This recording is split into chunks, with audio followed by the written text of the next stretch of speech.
After abruptly firing his maid for going through his belongings, a reclusive millionaire believes he's nipped a potential threat in the bud. However, just days later, a police officer knocks on his door, revealing a secret he thought was safely hidden. What did she uncover, and how will it unravel his life? Alara had worked as a domestic servant for as long as she could remember. At 35 years old, with 2 young children to care for and a life marked by poverty, she accepted the hardships that came her way with resignation. In the grand estate of Daylon Thorne, a man both feared and respected by many, Alara found refuge, though it came in the form of hard labor and long hours of service. Daylon Thorne was a cold, distant man, whose success in business was as renowned as his lack of scruples. His fortune was shrouded in mystery, fueled by rumors of connections to activities not entirely legal. However, no one dared question him, and Alara was no exception. Her life revolved around maintaining the cleanliness and order of the immense mansion, a place that, despite its luxury, always felt gloomy. She had learned to remain invisible, to do her work without asking questions, always keeping her head down.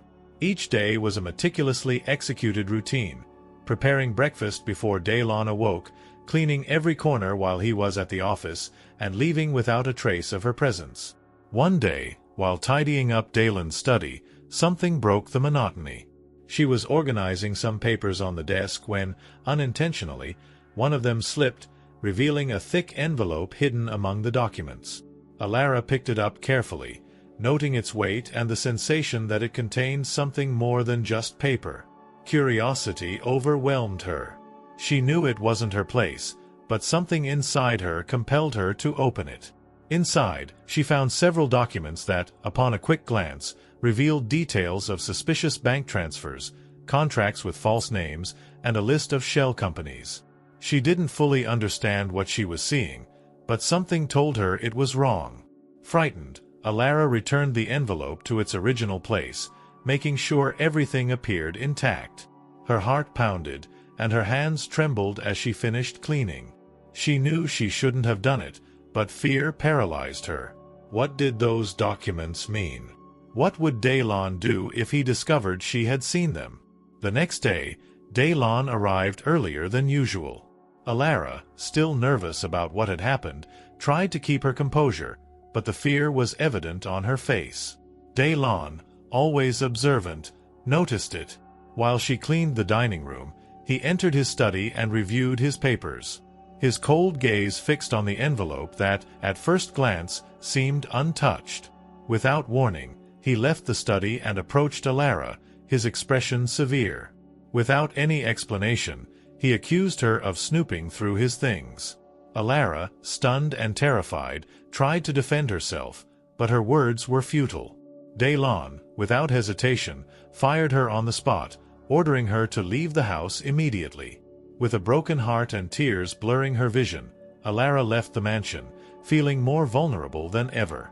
She had lost her job and couldn't explain to her family the exact reason why. Throughout her life, she had faced many hardships, but nothing compared to the fear she now felt. She knew Daylon was a powerful man, and she feared what he might do if he discovered she had seen those documents. Days passed slowly for Alara, consumed by sadness and despair. Meanwhile, Daylon believed the problem had been solved, unaware that the documents he had so carefully guarded would soon be the cause of his downfall. After being dismissed, Alara returned to her modest home in a working-class neighborhood. Upon entering, she saw the expectant faces of her children, who couldn't understand why their hard-working mother was back so early. With a sad smile, she told them she was tired and needed to rest, but the worry didn't leave her eyes. Alara's nights became a torment.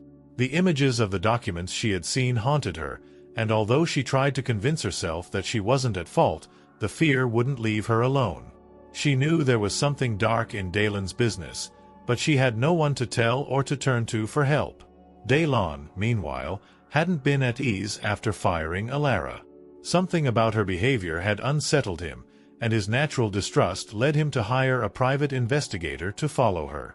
He wanted to ensure that she hadn't shared what she saw with anyone, and if she had, he needed to know before it was too late. Alara had no idea she was being followed.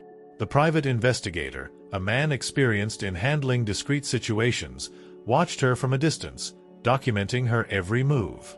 Each time she went out to look for work or to do shopping, he was there, taking notes and reporting everything to Daylon. Days went by, and Alara couldn't find a job. The economy was tough, and the few opportunities that arose weren't enough to support her family. Moreover, the shadow of her dismissal followed her. Employers asked why she had left such a stable job, and she didn't know what to say. Sadness and despair began to consume her. After receiving several reports from the investigator, Daylon started to suspect that Alara hadn't acted alone. He thought maybe someone had convinced her to snoop in his things or that she had sold the information.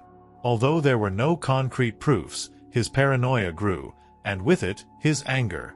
One night, as Alara tried to fall asleep, a loud knock on the door startled her. Her heart raced as she heard the firm voice of a man on the other side.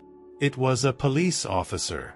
The officer handed her a summons to appear at the station. Alara was petrified, unable to understand how things had escalated so far. Alara sat at her kitchen table, her hands trembling as she held the summons. She couldn't understand why the police wanted to speak with her. Had they discovered what she had seen in Daylon's mansion? Was she in trouble? Doubts and fear overwhelmed her, and she felt completely alone. The next day, Alara decided to speak with an old family friend, a retired lawyer from the neighborhood. With tears in her eyes, she explained everything that had happened since the day she was fired. The lawyer, after listening attentively, advised her to go to the police station and tell the truth. He promised to accompany her and do everything possible to protect her. The day of the appointment at the police station arrived. Alara, accompanied by her lawyer friend, presented herself to the authorities. Although fear was still present, she decided to tell them everything she knew. She explained how she had found the documents, how she was dismissed, and how she feared Daylon might be involved in something illegal. Her testimony was recorded, and the officers assured her they would investigate thoroughly. When Daylon learned that Alara had spoken to the police, his fury knew no bounds. He felt betrayed and vulnerable, something he hadn't experienced in years. He knew that if the documents fell into the hands of the authorities, his empire could crumble. Determined to protect what was his, he began looking for ways to discredit Alara and halt the investigation. Meanwhile, Alara's lawyer friend, seeing the gravity of the situation, contacted an organization fighting against corruption that offered legal assistance to people in situations like Alara's. Together, they began building a solid case in her defense, preparing for what could be a complicated legal battle. Daylon, in his attempt to rid himself of the problem, filed a lawsuit against Alara for theft of documents and defamation. The situation became more tense when local media began to take an interest in the case, generating additional pressure on both sides.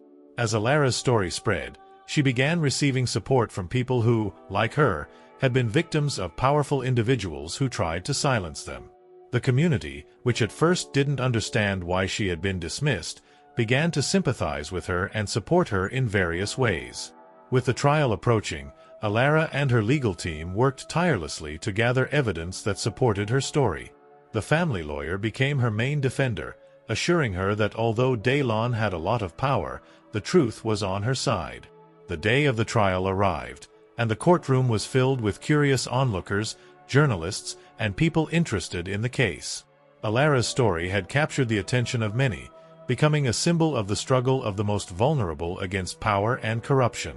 Alara entered the courtroom with her heart racing, feeling the weight of all the eyes on her. By her side, the lawyer who had supported her from the beginning whispered words of encouragement, reminding her that she wasn't alone. Daylon, on the other hand, had arrived at the court with his usual confidence and arrogance. Dressed in an expensive suit and accompanied by a team of renowned lawyers, he seemed convinced that he could walk away unscathed from this situation. Throughout his life, he had faced and overcome much greater challenges, and he didn't believe that a mere maid could endanger his empire.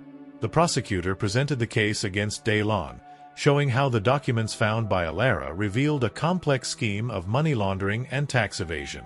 The evidence was overwhelming: transfers to offshore accounts, contracts with shell companies, and a network of corruption involving several powerful associates. As the prosecutor detailed the evidence, the tension in the courtroom increased. Daylon maintained a cold expression, but his eyes betrayed a growing unease. When it was time for Alara's testimony, the courtroom fell silent. With a trembling but firm voice, she recounted how she had found the documents while cleaning Daylon's study. She explained her fear and confusion, and how she had decided to go to the police when she felt cornered. Her sincerity and vulnerability moved many in the courtroom, showing a woman who, despite her disadvantaged position, had chosen to do the right thing. Daylon's lawyers tried to discredit Alara, accusing her of stealing the documents and of being manipulated by someone who wanted to harm their client. However, Alara's defense presented unexpected evidence: a video from a security camera in Daylon's mansion showing Alara being expelled without carrying anything but her personal belongings. This video shattered the accusations of theft and blackmail that Daylon's lawyers had tried to impose. As the trial progressed, Daylon began to show signs of desperation. His lawyers struggled to maintain their strategy, but the evidence was overwhelming. Moreover, several of Daylon's former associates, fearing they would be dragged down with him, began cooperating with the authorities, providing more evidence of the illegal activities he was involved in. Finally, the court heard the closing arguments. The prosecutor called for an exemplary sentence for Daylon, highlighting how he had abused his power to enrich himself at the expense of the law and others' well-being. For his part, Alara's lawyer emphasized his client's bravery, a humble woman who had faced a dangerous enemy to defend the truth.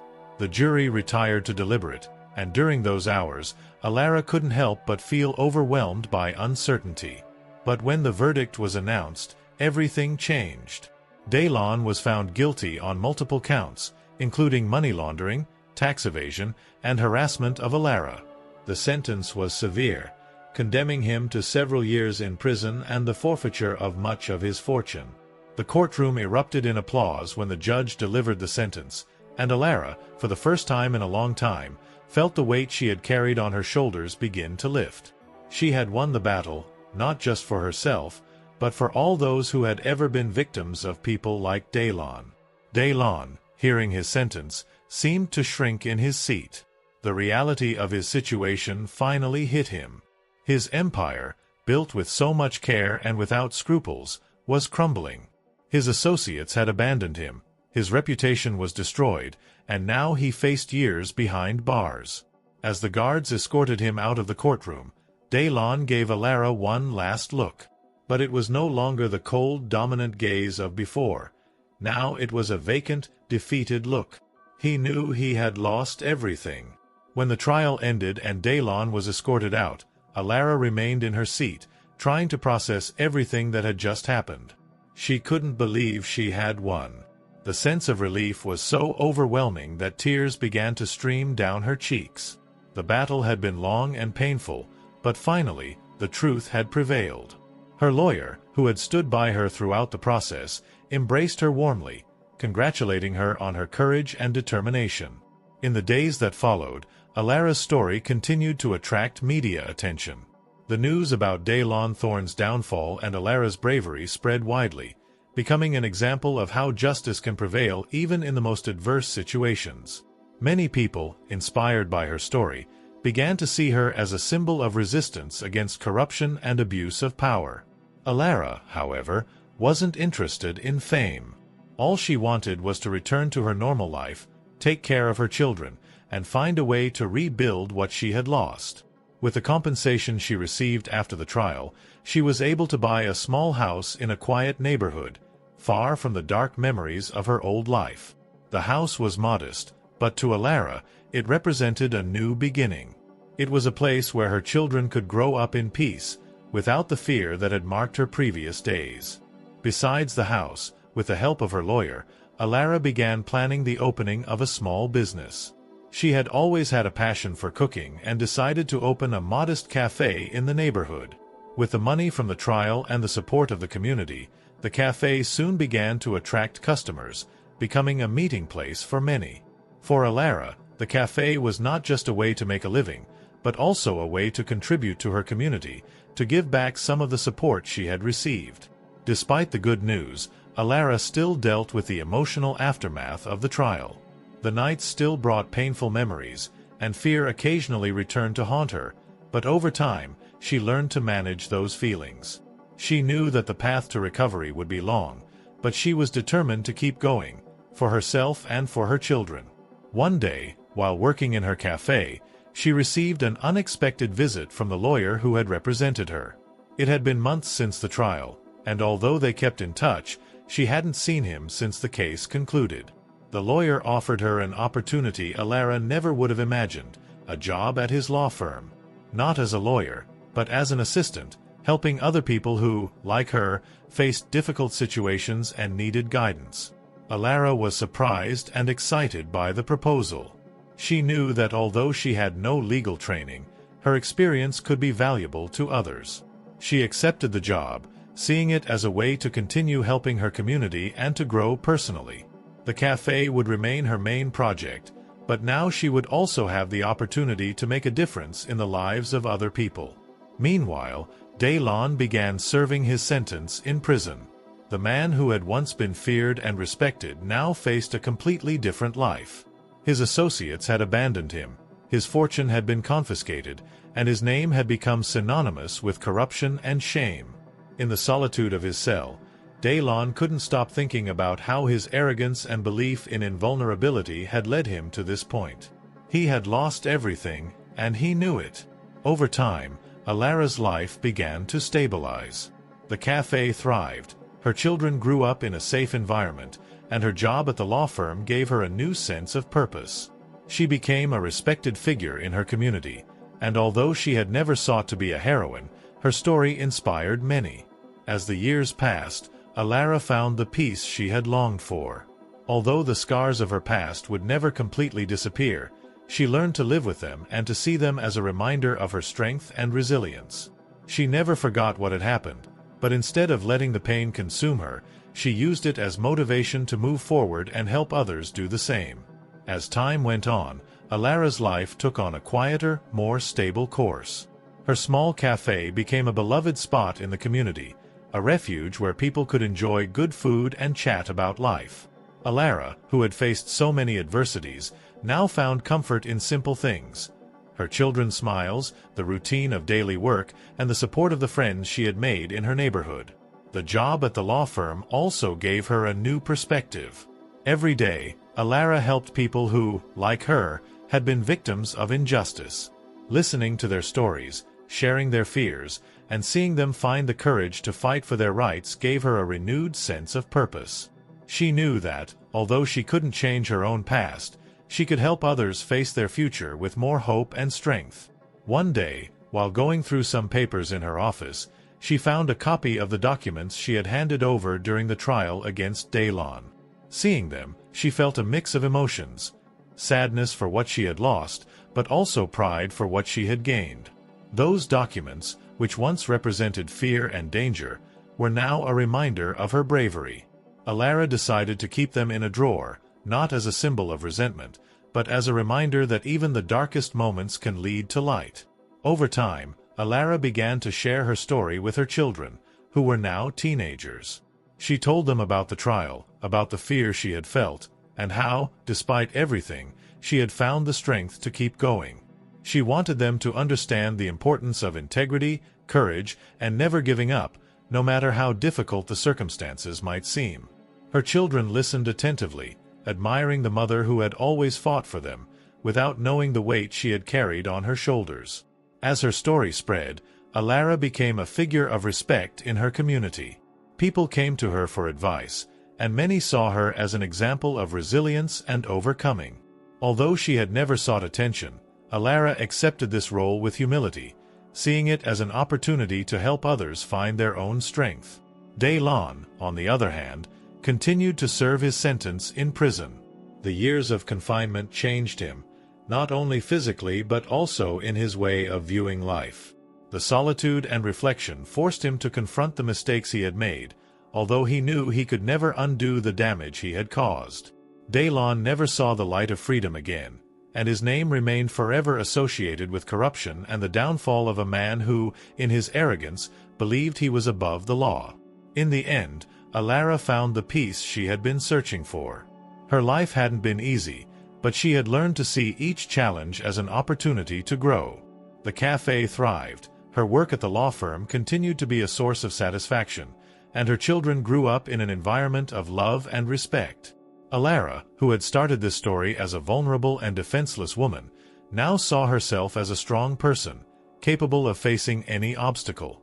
In time, Alara retired from the cafe, leaving her children to manage it while she dedicated herself to resting and enjoying the fruits of her labor. Although the scars of the past remained, she no longer saw them as open wounds, but as battle marks, signs of a life well lived and of struggles that were worth it. One day, as she walked through the neighborhood where she had started her new life, she stopped to observe the cafe that had once been her dream. She smiled as she watched her children serving customers with the same dedication she had taught them. She knew that although her story had been tough, the future was full of hope. Alara, now at peace with herself and the world, looked ahead with the certainty that she had done the right thing, and that her legacy, more than in the documents that had once terrified her, lived in the lives she had touched and the example she had set. The lesson from this story is that strength and integrity can emerge from the most unexpected places. Alara, a woman who seemed fragile and defenseless, proved that the courage to face injustice can transform not only her own life but also that of everyone around her. Truth and determination can prevail, even against power and corruption. What would you do if you found out your trust was betrayed? Let us know in the comments below. Like the video, share it with your friends and family, and if you haven't already, subscribe to the channel for more thrilling stories.